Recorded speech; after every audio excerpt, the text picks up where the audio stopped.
বিশ্বনবী সারাদিন যে কোরআনের আয়াতগুলো নাজিল হয়েছে, প্রত্যেক রাত্রে এশার নামাজের পর ঘরের মধ্যে বসে বসে আয়াতগুলো তেলাওয়াত করতেন।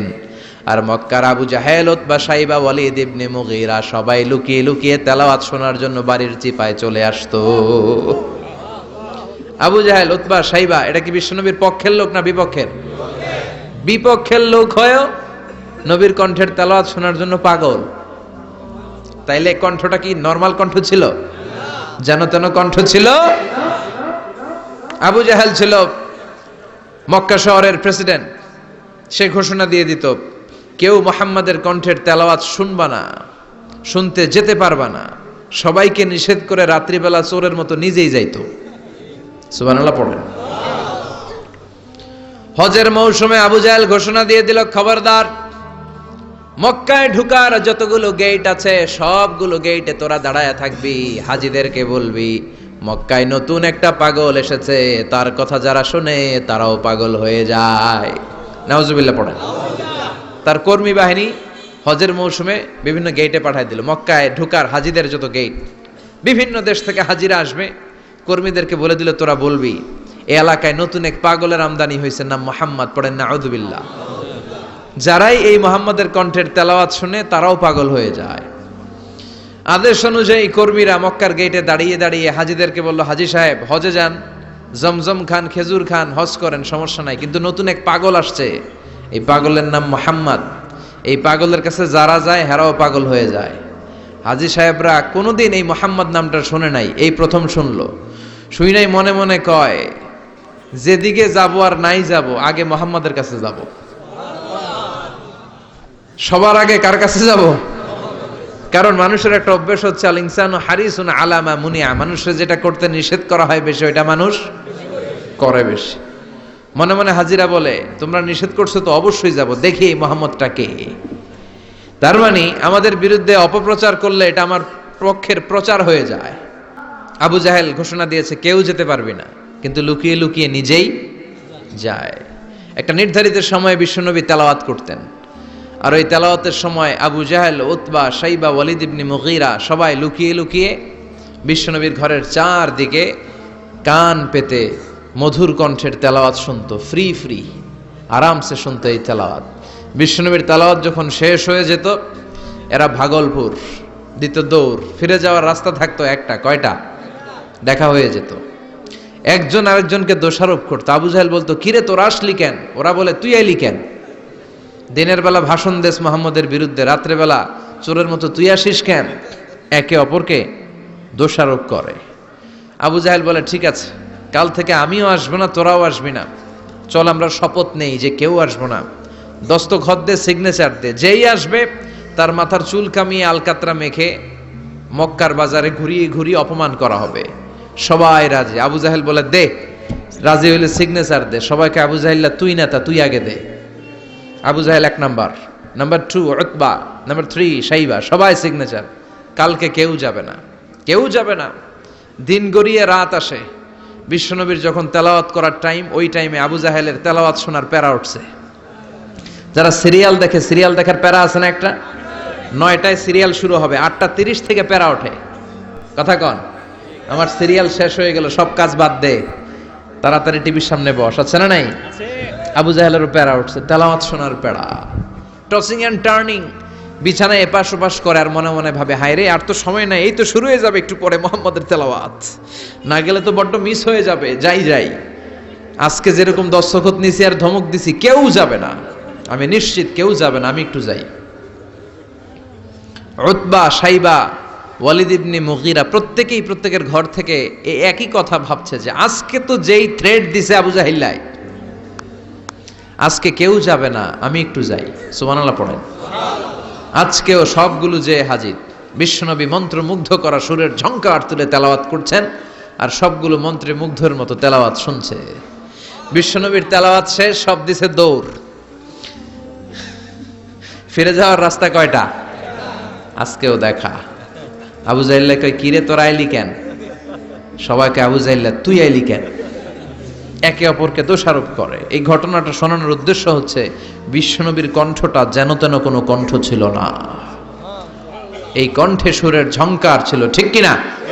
এজন্য সাইয়েদনা বারা ইবনে আযিব রাদিয়াল্লাহু তাআলা আনহু বুখারীর বর্ণনায় বললেন, ফামা সামি'তু আহসানা সাওতান মিন সাওতি রাসূলিল্লাহ, বিশ্বনবীর কণ্ঠের চাইতে এরকম সুরেলা কণ্ঠ আমার জীবনেও আমি শুনি নাই।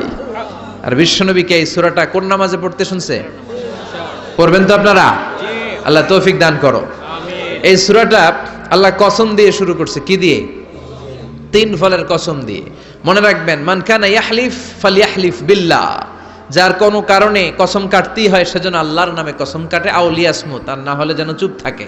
আল্লাহ ছাড়া কারো নামে কসম কাটা যাবে না। কিন্তু আমাদের দেশে অনেক কিছুর নামে কসম আছে না নাই? আমরা কোরআন শরীফের নামে কসম কাটি, অনেক সময় কাবার নামে কসম কাটি, মায়ের বুকের দুধের কসম, বিদ্যার কসম কাটি না? কাটা যাবে? শিকারপুরের লোকেরা আর কি কি জিনিসের কসম কাটেন বলেন?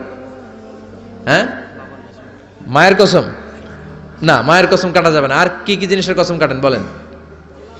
আল্লাহর কসম কাটা যাবে। আর মাজারের কসম খাইছি না, মাজারের কসম কাটা যাবে। আর কিসের কসম কাটে এই দেশে? বইয়ের কসম না, বইয়ের কসম কাটা যাবে না। আর আছে? হ্যাঁ, আল্লাহ ছাড়া কারো নামে কসম কাটা যাবে, কিন্তু আল্লাহ চাইলে সবকিছুর নামে কসম কাটতে পারেন। চিল্লায় কোন সুবহানাল্লাহ। নারীরা সম্মানিতা, তাদেরকে সম্মান দিতে হবে। বিশ্বনবী তাদেরকে সম্মান দিতেন। মা আয়েশাকে বিশ্বনবী সবসময় আগে সালাম দিতেন। সুবহানাল্লাহ পড়েন। খাদিজা রাদিয়াল্লাহু তাআলা আনহাকে আল্লাহ তাআলা আরশের উপর থেকে সালাম পাঠিয়েছেন। এজন্য নারীদেরকে সালাম দিবেন বেশি বেশি। ঘরে সুখ শান্তি নাই, অনেকে বলে ঘরটা নাকি জাহান্নামের টুকরা, কারণ সালাম নাই। সালাম মানে শান্তি। সালাম মানে কি? সালাম সালাম হাজার সালাম সকল শহীদ স্মরণে, আমার হৃদয় রেখে যেতে চাই তাদের স্মৃতির চরণে। পড়েন আমিন। সালাম মানে চিল্লায় বলেন জান্নাতীরা যখন জান্নাতে ঢুকবে, ফেরেশতারা জান্নাতীদেরকে কি বলবে? সালাম, শান্তি। Enter the paradise with peace and security. শান্তি এবং নিরাপত্তার সাথে জান্নাতে ঢুকে যান। এজন্য ঘরটারে শান্তিময় বানাতে চাইলে সালাম দিতে হবে। কি দিতে হবে? আজ থেকে স্ত্রীকে সালাম দিবেন তো ইনশাআল্লাহ? পড়েন। আমার মাইকের আওয়াজ যদি বোনদের কানে যায়, মাদের কানে যায়, আপনাদেরও বলি, আপনারাও আগে আগে সালাম দিবেন। এই দৃশ্য বাচ্চারা দেখলে বাচ্চারাও সালাম শিখবে, ঠিক কিনা? মা খাদিজার ব্যাপারে আল্লাহ বলেছেন, জিব্রাইল তুমি যে খাদিজারে আমার পক্ষ থেকে সালাম দিয়ে দাও, আর খাদিজারে বলে দাও জান্নাতে খাদিজার জন্য এমন ঘর আমি প্রিপেয়ার করে রেখেছি যেই ঘরের ভিতরে কোনো নয়েজ নাই, কোনো আওয়াজ নাই, কোনো ডিস্টার্ব নাই, আছে শান্তি। সুবহানাল্লাহ। কারণ বিশ্বনবীর জন্য খাদিজা নিজের ঘরটার এরকম নয়েজহীন, কোলাহল মুক্ত, শান্তিময় করে রেখেছিলেন। বিশ্বনবী কোলাহল পূর্ণ দাওয়াতি কাজ শেষ করে যখন ঘরে যেতেন, কলিজাটা ঠান্ডা হয়ে যেত। বিশ্বনবীর জন্য এমন একটা ঘর রেখেছিলেন মা খাদিজা, ওই ঘরে বিশ্বনবী যখন প্রবেশ করতেন, বাইরে যত মারপিট হয়েছে, মারামারি হয়েছে, কাফেরদের যত অত্যাচার সহ্য করেছে, ঘরে ঢোকার সাথে সাথে নবী সব ভুলে যেতে। এত মায়া, শান্তি, প্রশান্তির ঘর খাদিজা বানিয়েছিল। এজন্য আল্লাহ বলেছে, জিব্রাইল খাদিজারে বলো, খাদিজার জন্য এমন জান্নাত আমি রেখেছি যে জান্নাতে কোনো সাউন্ড নাই, আওয়াজ নাই, ডিস্টার্ব নাই, কোলাহল নাই, কোনো নয়েজ নাই। চিল্লায় পড়েন আল্লাহু আকবার। এজন্য মায়েরা খাদিজার জীবনী থেকে শিক্ষা, স্বামীর জন্য ঘরটারে প্রশান্তিপূর্ণ করে রাখবেন। প্রশান্তির একটা জায়গা যেন হয়। কানের কাছে এসে বেশি বেশি ঘ্যান ঘ্যান করেন না। ঘরে ঢুকলেই চাল নাই, ডাল নাই, এটা লাগবে, ওইটা লাগবে, ছেলের ওইটা লাগবে। আস্তে আস্তে অনেক স্বামী হার্ট অ্যাটাক করে স্ত্রীর কারণে, জানেন ঠিক কিনা? ওই কয় ঠিক, সবাই ভুক্তভোগী, কমন পড়ে গেছে। দুই পক্ষেরই বললাম, স্বামীরাও সালাম দিবেন, স্ত্রীরাও দিবেন। সালাম মানে শান্তি। তো ঘরটারে শান্তি দিয়ে ভরে দিবে কে? আর একে অপরের প্রতি শ্রদ্ধাবোধ রাখবেন। তো নারীদেরকে খুশি করার জন্য আল্লাহ সূরা দিলেন, সূরাতুন নিসা। প্রাণীদের নামে অনেক সূরা আছে, সূরাতুল বাকারা আছে না নাই? বাকারা মানে কি? গাভী। গাভীর দুধ খাবেন। বিষ্ণু বলেছেন, গরুর গোশত খেয়েও কম, দুধ খেয়েও বেশি। আলাইকুম বিআলবানিল বাকার, তোমাদের উচিত গরুর দুধ খাওয়া। ফাইন্নাহা তুরাম্মু মিনাল আশজার, কেননা গরুর দুধ এটা হচ্ছে সবুজ ঘাস আর পাতার নির্যাস। ফি লাবানিহা শিফা, গরুর দুধে আছে শিফা। ও ফি লুহুমিহা দা, গরুর গোশতে আছে রোগ। গোশতে আছে কি? গরুর গোশত খাইলে রোগ বাড়ে না? অনেক ডাক্তার আছে এরা সিরিয়াল নেয় না, যারা গরুর গোশত খায় বেশি, বলে লাল মাংস যারা খাবে এরা যেন আমার সিরিয়াল না দেয়। আছে না নাই? বিশ্বনবীর খাবারের তালিকায় দুধ ছিল। বিশ্বনবী বলতেন বেশি বেশি দুধ খেও, এবং বিশ্বনবী বলেছেন মায়েরা যেন তাদের বাচ্চাদেরকে দুধ খাওয়ায়। মায়ের বুকে প্রথম যে দুধটা আসে এটাকে বলে শাল দুধ। এটা বাচ্চার জীবনের প্রথম প্রাকৃতিক টিকা। সুবহানাল্লাহ পড়েন। আমরা কত টাকা দিয়ে দামি দামি টিকা দেই, কিন্তু প্রথম টিকাটা আল্লাহ ফ্রি দিছেন। সুবহানাল্লাহ পড়েন। বাকারার নামে সূরা দিলেন, আনকাবুত মাকড়সার নামে সূরা দিলেন, নাহাল মৌমাছির নামে সূরা, নামাল পিঁপড়ার নামে সূরা। সুবহানাল্লাহ পড়েন। এইভাবে আপনি খুঁজলে কোরআনের চ্যাপ্টারগুলো যে কত সুন্দর সুন্দর নাম দিয়ে আল্লাহ দিয়েছেন, তারই ধারাবাহিকতায় আজকের সূরাটির নাম দিয়েছেন আল্লাহ একটা ফলের নামে। কিসের নামে? তিন ফলের নামে। সূরার নাম কি? সাইয়েদনা বারা ইবনে আযিব রাদিয়াল্লাহু তাআলা আনহু বর্ণনা করেন, বুখারীর বর্ণনা। তিনি বলেন সামি'তু রাসূলুল্লাহি ইয়াকরাউ সূরাতাত তিন ফি সালাতিল ইশা।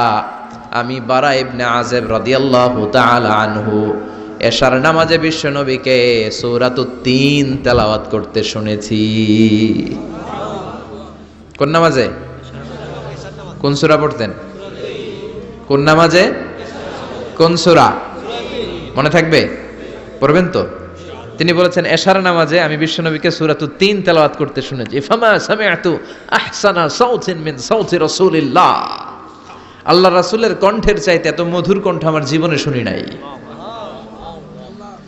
বিশ্বনবী যখন তেলাওয়াত করতেন সাহাবাদের কলিজা ঠান্ডা হয়ে যেত। সাহাবারা মাঝে মাঝে খাবার না পেলে, ঘরে খাদ্য না থাকলে বিশ্বনবীর কাছে চলে আসতেন, এসে বিশ্বনবীর চেহারার দিকে তাকায় থাকতেন, ওনার কণ্ঠে তেলাওয়াত শুনতেন। বিশ্বনবীর তেলাওয়াত শুনলে চেহারার দিকে তাকায় থাকলে ক্ষুধার কথা তারা ভুলে যেতেন। কি কণ্ঠ ছিল বিশ্বনবীর! অনেকে বলে সাইয়েদনা দাউদ আলাইহিস সালামের কণ্ঠ ছিল অনেক চমৎকার, এটা ঠিক, কিন্তু বিশ্বনবীর চাইতে বেশি সুন্দর না। আকাবা উপসাগরের তীরে বসে সাইয়েদনা দাউদ যখন তেলাওয়াত করতেন, সাগরের মাছগুলো সাগর ছেড়ে ডাঙ্গায় চলে আসতো, বনের পশু বন ছেড়ে বাইরে আসতো, আকাশের পাখি আকাশ ছেড়ে দিয়ে নিচে নেমে আসতো। কিন্তু বিশ্বনবীর কণ্ঠটা এর চেয়েও বেশি সুন্দর ছিল। সুবহানাল্লাহ পড়েন। সে আল্লাহ বললেন ওয়াত্তিনি ওয়াজ-যাইতুনি ওয়া তুরি সিনিন ওয়া হাযাল বালাদিল আমিন। তিনের কসম। কিসের কসম? তিন ফুলের কসম। এজন্য আল্লাহ বলেছেন ওয়াত্তিন। চিল্লায় বলেন, কি পড়েছেন? সম্মানিত ভাইয়েরা খেয়াল রাখবেন, কসম যখনই আল্লাহ কেটেছেন তখনই আল্লাহ ওয়াও ব্যবহার করেছেন। এটাকে বলে, এই যে এটা কিন্তু তাফসিরের আসল কথা, মনে রাখেন, ওয়াও আল কাসামিয়া, এটার বলে কসম কাটার ওয়াও। যত জায়গায় আল্লাহ কসম কেটেছেন তত জায়গায় আল্লাহ কি ব্যবহার করেছেন? চিল্লায় বলেন। আমরা অবাক হয়ে গেলে আমরা পড়ি ওয়াও, এই ওয়াও না, আমরা ওয়াও বলি না? অবাক করা জিনিস দেখলে কি বলে ছেলেবেলে? ওয়াও, এই ওয়াও নয়। তো যত জায়গায় কসম তত জায়গায় ওয়াও। সবাই বলেন, যত জায়গায় কসম তত জায়গায়। যেমন আল্লাহ কোরআনে যুগের শপথ করেছেন, সময়ের কসম করেছেন, আল্লাহ বলেছেন ওয়াল আসর। কি বলেছেন? ওয়াও আছে না নাই? আল্লাহ পাহাড়ের কসম করেছেন, আল্লাহ বলেছেন ওয়াত্তুর। আল্লাহ ফজরের কসম করেছেন, আল্লাহ বলেছেন ওয়াল ফাজার। জিলহজের প্রথম 10 রাতের কসম করেছেন, তিনি বলেছেন ওয়ালায়ালিন আশার। জোড় আর বেজোরের কসম করেছেন, তিনি কি বলেছেন? ওয়াশফাঈ ওয়াল ওয়াতর। তারই ধারাবাহিকতা এখানে তিনি তিন ফলের কসম কেটেছেন, আর তিনি বলেছেন ওয়াত্তিন। চিল্লায় বলেন, তিনি কি বলেছেন? মানে তিনের কসম। কিসের কসম? তিন ফল। ডুমুর ফলের কসম কেটেছেন, কারণ এই ফলের অনেক উপকারিতা আছে। এটা আরব বিশ্বে আরবদের কাছে খুবই গুরুত্বপূর্ণ সুস্বাদু একটা ফল। কালো ডুমুর হয়, সাদা ডুমুর হয়। এই ডুমুর ফল খেলে ডায়াবেটিক্স রোগীদের অনেক উপকার হয়। ডায়াবেটিক্স আমাদের জাতীয় রোগ না? ডায়াবেটিক্স আছে কার কার? অনেকের আছে না? এই ডায়াবেটিক্স আল্লাহ ভালো করে দিবে। কি খাবেন? ডুমুর ফল খাবেন। অনেক নারীদের ইররেগুলার মেনস্ট্রুয়েশনাল পিরিয়ড হয়, অনিয়মিত অনিয়ন্ত্রিত মাসিক। এই ডুমুর ফলের সেদ্ধ করা পানি যদি খায় তাদের মাসিক নিয়মিত হয়ে যাবে। এটার মধ্যে অনেক স্ট্রেংথ এন্ড স্ট্যামিনা আছে। আর এই ফলটা জান্নাতি ফল। কি ফল? এটা জান্নাতি ফল। এই তিন গাছটা জান্নাতের গাছ। সাইয়েদনা আদম আলাইহিস সালামকে আল্লাহ বললেন, ওয়ালা তাকরাবা হাযিহি আশ-শাজারাতা ফাতাকুনা মিনাজ যালিমিন। ও আদম, তুমি আর হাওয়া মিলে জান্নাতে ঘুরো, জান্নাতে খাওয়া দাওয়া করো, যা মনে চায় করো, কিন্তু একটা নিষিদ্ধ গাছ আছে, ওই গাছের কাছে যাওয়া যাবে না। কার কথা? সব খাও, সব করো, কিন্তু নিষিদ্ধ গাছের কাছে যাওয়া যাবে না। আদম আলাইহিস সালাম শয়তানের ওয়াসওয়াসায় পড়ে ওই গাছের ফলই খেয়ে ফেললেন। ওয়ালাকাদ আহিদনা ইলা আদামা মিন ক্বাবলু ফানাসিয়া ওয়া লাম নাজিদ লাহু আজমা। আমি আদমকে স্পেশাল একটা অর্ডার করেছি, ওই অর্ডার আদম রক্ষা করতে পারে নাই। পারবে কেমন? আদম তো ভুলে গেছে। আদম আলাইহিস সালাম কি করছে? ভুলে গেছে। ভুল করে তিনি খেয়ে ফেললেন। শয়তানের ওয়াসওয়াসায় পড়ে শুধু আদমই খান নাই, হাওয়াও খেলেন আলাইহিমাস সালাম। খাওয়ার সাথে সাথে ওনাদের জান্নাতের পোশাকগুলো খুলতে আরম্ভ করলো, নেকেড হতে শুরু করলেন। আদম আর হাওয়া দুইজনে কি হতে শুরু করলেন? উলঙ্গ হতে শুরু করলেন। গায়ের মধ্যে আর জামা নাই। সম্মানিত ভাইয়েরা, এখানে শিক্ষণীয় যে বিষয়টা সেটা হচ্ছে শয়তানের কাজ, শয়তানের মিশন জান্নাতেও যেটা ছিল দুনিয়াতেও এটা। শয়তানের মিশন হচ্ছে আদম জাত, বনি আদমের দেহ থেকে কেমন করে কাপড় খোলা যায়, নারীদেরকে কেমন করে উলঙ্গ করা যায়। জান্নাতে যেমনি আদম আর হাওয়া আলাইহিস সালামের কাপড় শয়তান খুলেছে, দুনিয়াতেও শয়তান আমাদেরকে অশ্লীল বানাতে চায়। চিল্লায় বলেন ঠিক কিনা? এজন্য আমার মায়েরা, আমার বোনেরা, যাদের কানে আমার মাইকের আওয়াজ যায়, খবরদার, শয়তানের এই ওয়াসওয়াসায় ফাঁদে পা দেয়া যাবে না। শয়তান চেয়েছে জান্নাতে কেমন করে মা হাওয়ার কাপড় খুলে ফেলা যায়, দুনিয়াতেও শয়তান চায় কেমন করে আপনাদেরকে নেকেড বানানো যায়। ঠিক কিনা? বাংলাদেশে নারীদের কাপড় এখন দেহের মধ্যে বাড়ছে নাকি কমছে?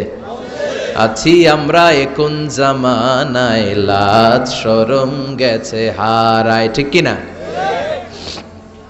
পাতলা শাড়ির বাহার, পাখি ড্রেস, লেহেঙ্গা পোশাক দেখে নারীর লাজে মরে যাই। হায় হায়, আছি আমরা এখন জামানায়, লাজ শরম গেছে হারায়। ঠিক কিনা? পোশাক আশাক নারীদের খাটো হতে শুরু করেছে, এটা শয়তানের মিশন। এজন্য মায়েরা বোনেরা খবরদার, পোশাককে ছোট করবেন না, খাটো করবেন না, হেজাব পরবেন। এই হেজাবকে ফরজ করেছে কে? এই হেজাব আপনার অধিকার, আপনার অধিকার আপনি বুঝে নেন। হেজাব আপনার অহংকার, এই হেজাব হচ্ছে আপনার আভিজাত্যের প্রতীক। চিল্লায় বলেন ঠিক কিনা? নারী অধিকারের যারা কথা বলে, নারী আন্দোলনের কথা যারা বলে, তাদের কথায় কান দিবেন না। এরা বক্তব্যের মঞ্চে উঠে নারীর অধিকারের কথা বলে, কিন্তু তাদের ঘরেই নারীরা বেশি নির্যাতিতা, তাদের ঘরের কাজের মেয়েগুলাই বেশি নির্যাতিতা। চিল্লায় এখন ঠিক কিনা? তারাই লোহা গরম করে কাজের মেয়েগুলোর পিঠে ছ্যাঁক দেয়, তারাই সুযোগ পেলে ধর্ষণে সেঞ্চুরি করতে দ্বিধাবোধ করে না। চিল্লায় এখন ঠিক কিনা? শয়তানের মিশন জান্নাতেও ছিল যেটা, দুনিয়াতেও এটা। পোশাক কি করে আলাদা করা যায়, এই জন্য হেজাব যেন আমরা ভুলে না যাই। হেজাব আপনার আভিজাত্যের প্রতীক, আপনার সৌন্দর্য, আপনার সম্ভ্রম, আপনার স্ট্যাটাস তো আপনার হেজাবের মধ্যে শোভা পায়। ঠিক কিনা? কিন্তু দিনকে দিন পোশাক ছোট হতে শুরু করেছে। নতুন নতুন অনেক পোশাক বেরোয় নারীদের। কি পোশাক আছে বলেন তো একটা? হ্যাঁ, পাখি। আর কি আছে? লেহেঙ্গা আর কিরণমালা। আর এগুলো পড়বেন না, হেজাব পড়বেন।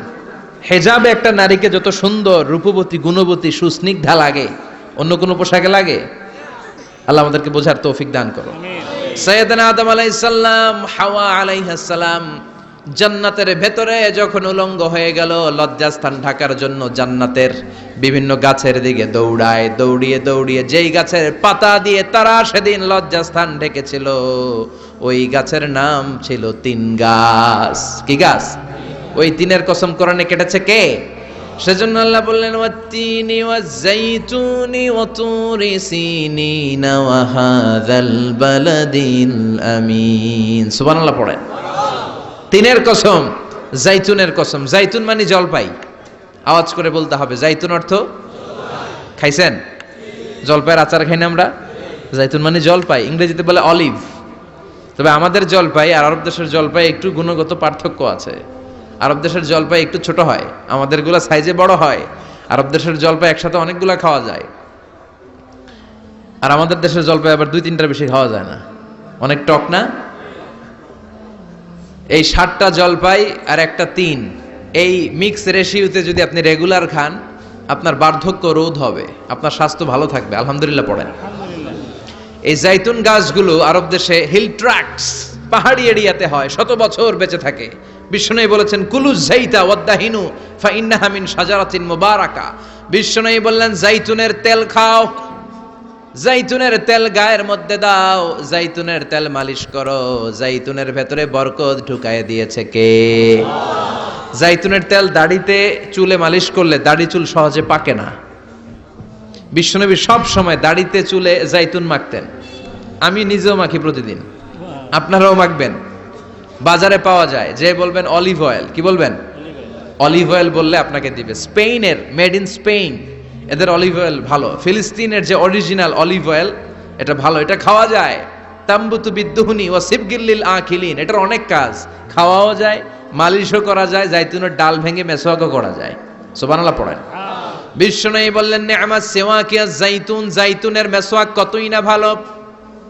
ফাইন্নাহা সিওয়াকি ওয়া সিওয়াকুল আমবিয়াই মিন ক্বাবলি, কেননা আমি বিশ্বনবী নিজে জাইতুনের ডাল ভেঙে মেসওয়াক করি, আমার আগে লক্ষাধিক নবীরা সবাই জাইতুনের ডাল দিয়ে মেসওয়াক করেছে। সুবহানাল্লাহ পড়েন। আপনার দেহের ব্যাড কোলেস্টেরলের লেভেল কমে যাবে যদি জাইতুন আপনি খান। দাড়িতে মাখবেন, চুলে মাখবেন, আবার সালাদের মধ্যেও জাইতুনের তেল দিয়ে খাওয়া যায় যদি এক্সট্রা ভার্জিন হয়। লেস দেন 1% অ্যাসিড দিয়ে এটাকে পিউরিফাইং করলে এটার বলে এক্সট্রা ভার্জিন। এরপর আরেকটা আছে ভার্জিন, 2% অ্যাসিড দিয়ে পিউরিফাইং করে। 3-4-5% অ্যাসিড দিয়ে পিউরিফাইং করলে ওটার বলে রিফাইন্ড পিওর, ওটা গায়ে মালিশ করবেন, বরকত আছে না নাই? এজন্য এই দুইটার কসম কোরআনে কেটেছে কে? এরপরে রব্বুল আলামিন বলেন ওয়া তুরি সিনিন,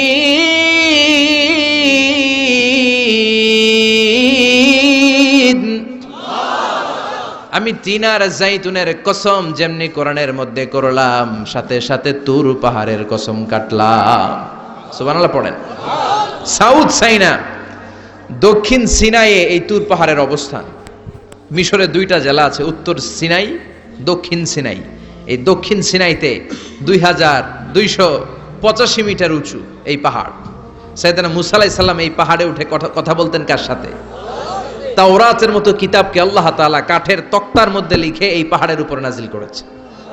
কাঠের তক্তা চিনেন? কাঠ দিয়ে মোটা মোটা তক্তা বানায় না? আল্লাহ নিজ হাতে তাওরাত লিখে এই কাঠের তক্তাগুলো সাইয়েদনা মুসা আলাইহিস সালামকে দিলেন, বললেন যাও, এটার মধ্যে হেদায়েত আছে, নূর আছে, বোরহান আছে, নিয়ে যাও, বনি ইসরায়েলের কাছে দাওয়াতের বাণী পৌঁছে দাও, তুমি বার্তাবাহ, যাও। সাইয়েদনা মুসা আলাইহিস সালাম দেখলেন ছোট্ট ছোট্ট কিছু কাঠের ফলকার তক্তা, ভাবলেন কাঁধের মধ্যে তুলে নিয়ে যাই, এর চেয়েও কত ভারী ভারী জিনিস আমি মুসা কাঁধের মধ্যে তুলে বেড়াই। কিন্তু সাইয়েদনা মুসা আলাইহিস সালাম তক্তার মধ্যে হাত দিয়ে দেখে কাঁধে উঠাবে তো দূরের কথা, নাড়াতেই পারে না। সুবহানাল্লাহ পড়ে। কাঁধে উঠাবে তো দূরের কথা, কি করতে পারে না? নাড়াতেই পারে না। মুসা আলাইহিস সালাম ভাবলেন এদিক দিয়ে মনে হয় শক্ত, ওদিকে মনে হয় নরম, ওদিক দিয়ে ধরি, ওদিকে টান দেয়, ওদিকেও নড়ে না, মাঝখানে ধরে টান দেয়, নড়ে না। ঘটনা কি? এর চেয়ে কত বড় তক্তা কাঁধে লয়ে ঘুরি, আর এগুলো নড়ে না কেন? আল্লাহ জিব্রাইলরে বলেন না একটু হেল্প করতে? আল্লাহ বললেন যাও, তোমারে হেল্প করতে কইছে। মুসা আলাইহিস সালাম বললেন ভাই জিব্রাইল তুমি এদিক দিয়ে ধরো, আমি ওদিক দিয়ে ধরি। আমরা এরকম ধরে বলি না মারো টান হেইয়ো, এই দুইজনে হেইয়ো হেইয়ো শুরু করছে, কিন্তু তক্তা নড়ে না। মুসা আলাইহিস সালাম বললেন চলো পজিশন চেঞ্জ করি, তুমি এদিকে আমি ওদিকে, মারো টান আরো জোরে, কিন্তু তক্তা নড়ে না। মুসা আলাইহিস সালাম বললেন আল্লাহ জিব্রাইলের যে সঙ্গী ফেরেশতা 11 বলো না একটু হেল্প করতে। আল্লাহ বলে যাও হেল্প করে আসো। এবার সবাই মিলে মারো টান আরো জোরে, গায়ে যত জোর আছে। মুসা আলাইহিস সালাম তক্তা ধরে টান দিলেন, টানের চোটে প্রত্যেকটা লোমকূপ দিয়ে ঘাম বেরোতে শুরু করেছে। এক একটা টানে কোমরের রক ছিঁড়ে যাওয়ার অবস্থা, কিন্তু তক্তা নড়ে। আল্লাহ ডেকে বললেন মুসা রক ছিঁড়ার দরকার নাই, আর ঘেমে অস্থির আর ঘর্মাক্ত হওয়ার দরকার নাই, আসলে তক্তার এত ওজন না, কিন্তু তক্তার মধ্যে যেই বাণীগুলো আছে এই বাণীগুলো কার? এটা আমার বাণী রে মুসাব, এগুলো আমার কথা, এগুলো আমার দেওয়া কিতাব, এগুলো সাধারণ দুনিয়ার বাণী নয়, সাধারণ কথা নয়। এই জিনিসটা বোঝাবার জন্য তক্তার ওজন আমি বাড়িয়ে দিয়েছি। এবার ফেরেশতার সাহায্যের দরকার নাই, নিজেই টান দাও, দেখবা উঠাতে পারবা। সাইয়েদনা মুসা আলাইহিস সালাম এখন দেখে টান দিয়ে কাঁধে নেওয়া যায়। সুবহানাল্লাহ পড়েন। এই যে তুর পাহাড় তিনি মুসা আলাইহিস সালামকে দিয়েছিলেন, যেই পাহাড়ের উপরে, পাহাড়টার নাম তাওরাত কিতাব যে তিনি দিয়েছিলেন, যেই পাহাড়ের উপরে, ওই পাহাড়টার নাম কি? তুর পাহাড়। বিশ্বনবী মেরাজে যখন গিয়েছিলেন, সাইয়েদনা জিবরাইল এই তুর পাহাড়ে বিশ্বনবীকে নামিয়ে বললেন, অন্ধকার, ইয়া রাসূলুল্লাহ উদউ আল্লাহ, আল্লাহর কাছে দোয়া করেন। বিশ্বনবী বললেন, জিবরাইল দোয়া করলাম, কিন্তু কোন জায়গায় কোন পাহাড়ের উপরে আমারে নামালা? আমি তো এলাকা চিনি না, পাহাড় চিনি না, কোন পাহাড় এটা? সাইয়েদনা জিবরাইল বললেন, নবী হাদিহি জাবালু মুসা তুরে সাইনা, এটা আপনার ভাই মুসার পাহাড়, তুর পাহাড়। সুবহানাল্লাহ। এটার চূড়ায় বিশ্বনবী দোয়া করেছেন।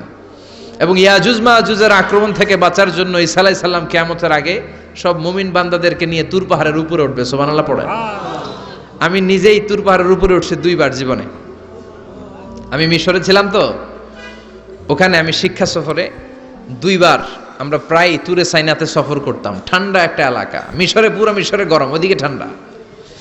3 ধর্মের লোকদের জন্য এটা একটা তীর্থস্থান, সবাই যায়। ইহুদিরা যায়, খ্রিস্টানরা যায়, আমরাও যেতাম। মাঝরাতে তুর পাহাড়ে উঠতে হয়, ফজরের সময় পৌঁছতে হয়, আবার 7টা-8টার দিকে ব্যাক করতে হয়। 10টা-11টার পরে সূর্যের তাপে পাথরের পাহাড় এত গরম হয়, ওখানে কোনো মানুষ দাঁড়িয়ে থাকতে পারে না। আমরাও উঠতেছি কাঁধের মধ্যে ব্যাগ নিয়ে, খ্রিস্টানরাও উঠতেছে, ইহুদিরাও উঠতেছে। ওটার উপরে খ্রিস্টানদের একটা চার্চ আছে, গির্জা। ইহুদিদের আছে একটা ছোট্ট সিনাগগ। ইহুদিরা যে জায়গায় নামাজ পড়ে ওটারে কি বলে? সিনাগগ। খ্রিস্টানরা যেটাতে নামাজ পড়ে ওটারে বলে চার্চ, গির্জার। আমরা যেটাতে নামাজ পড়ি মসজিদ। আমাদেরও একটা মসজিদ আছে ছোট। ফজরের সময় উঠলাম, উঠে তাকিয়ে দেখি সূর্য কিরণে পুরো তুর পাহাড়ের সিলসিলাতুল জিবাল, পাহাড়ি রেঞ্জ ঝিকিমিকি আলোতে সূর্যের কিরণে চমৎকার এক আভা, রক্তিম আভা ধারণ করেছে। সবাই মিলে আল্লাহর কাছে দোয়া করলাম। এই তুর পাহাড়ের কসম কেটেছে কে? রব্বুল আলামিন বলেন, ওয়াত-তিনি ওয়াজ-যাইতুনি ওয়া তুরি সিনিনা ওয়া হাযাল বালাদিল আমিন। তিনের কসম, জাইতুনের কসম, তুর পাহাড়ের কসম, আর এই নিরাপদ শহরের কসম। এই নিরাপদ শহর দ্বারা উদ্দেশ্য হচ্ছে মাক্কাতুল মুকাররমা। নিরাপদ শহর দ্বারা কোন শহর উদ্দেশ্য? মক্কা। যে মক্কার আগের নাম ছিল বাক্কা। মক্কার আগের নাম সবাই বলেন বাক্কা। মক্কার নামে আল্লাহ কোরআন একটা সূরা দিয়েছে, সূরার নাম সূরাতুল বালাদ। লা উকসিমু বিহাযাল বালাদ ওয়া আনতা হিল্লুম বিহাযাল বালাদ। সুবহানাল্লাহ পড়েন। আবার এই শহরের নাম দিলেন আল্লাহ উম্মুল কুরা, জনপদ সমূহের মা। এই শহরের মধ্যে যারা এই প্রবেশ করবে নিরাপত্তা দিবে কে? আবার এই শহরের মাঝখানে আল্লাহ এমন একটা ঘর তৈরি করেছে, গোটা বিশ্বের সব মুসলমান ওই ঘরের দিকে মাথা নুইয়ে সিজদায় লুটিয়ে পড়ে। সুবহানাল্লাহ পড়েন। ইন্না আউওয়ালা বাইতি উদিআ লিন-নাস লাল্লাযী বিবাক্কাতা মুবারাক। এই কাবা ঘরকে কেন্দ্র করে প্রতিদিন 120টা রহমত নাজিল হয়। চিল্লায় বলেন তো কয়টা? 60 লিত তাইফিন, 60টা রহমত যারা তাওয়াফ করে তাদের জন্য। 40 লিল মুসাল্লিন, 40টা রহমত যারা নামাজ পড়ে তাদের জন্য। 60 আর 40-এ কত? বাকি আছে কয়টা? ওয়ালা 20 লিন-নাযিরিনা ইলাল কাবা, বাকি 20টা রহমত যারা তাওয়াফও করে না, নামাজও পড়ে না, শুধু কাবার দিকে তাকিয়ে থাকে। সুবহানাল্লাহ পড়েন। আবার কাবার 4টা কর্নার আছে, একটা কর্নারের ভেতরে একটা পাথর আছে, এটাকে বলে ব্ল্যাক স্টোন কর্নার, হাজরে আসওয়াদের পাথর। এই পাথরে যেই চুমো দেয়, পাথর ওই চুমোদানকারীর জীবনের সব গুনাহ টেনে শুষে সব নিয়ে যায়। কিয়ামতের দিন আল্লাহ হাজরে আসওয়াদের 2টা ঠোঁট দিবেন, 2টা চোখ দিবেন, আর দাঁড় করিয়ে দিবেন। আল্লাহর সামনে দাঁড়িয়ে দাঁড়িয়ে হাজরে আসওয়াদ সুপারিশ করবে। আল্লাহর কাছে বলবে, আল্লাহ এই লোকটা আমারে চুমো দিয়েছে, তার জন্য জাহান্নামের আগুন হারাম করে দাও। এই হাজরে আসওয়াদ পাথরের জন্য আমরা চুমো দিতে পারি, আল্লাহ তৌফিক দাও। জোরে পড়েন আমিন। এই নিরাপদ শহরের কসম। শহরটার নাম মক্কা। চিল্লায় বলেন শহরটার নাম। এটার মাঝখানে একটা ঘর আছে, আল কাবা আল মুশাররাফা। লক্ষ লক্ষ মানুষ এই কাবা কেন্দ্রিক প্রতিদিন ছুটতে থাকে। আল্লাহ বলেছেন এটা মাসাবাতান লিন্নাস, মানুষের মিলন কেন্দ্র। লক্ষ লক্ষ মানুষ এই কাবাকে ঘিরে নামাজ পড়ে। প্রতিটা জুমার দিন 10 লাখেরও মোর দেন 1 মিলিয়ন মুসল্লি কাবার চারদিকে জুমার সালাত আদায় করে। সুবহানাল্লাহ পড়েন।